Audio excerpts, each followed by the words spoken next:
এখন যাবো মাছের দোকানে, সঙ্গে থাকো, মাছ কিনবো।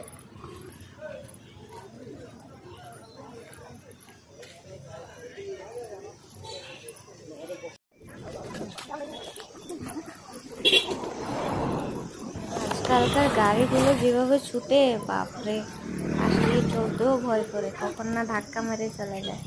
যাই হোক, চলো আস্তে আস্তে এগোচ্ছি মাছের দোকানের দিকে, দেখতে থাকো।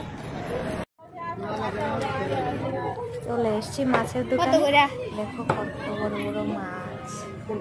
আমি নেব রূপচাঁদা মাছগুলো, অন্যগুলো নেব না, 1 কিলো, কারণ মাছটা একটু তেল থাকে বেশি, তো একটু বেগুন দিয়ে রান্না করবো। নেব, দেখতে থাকো সুন্দর করে কাটবে মাছ।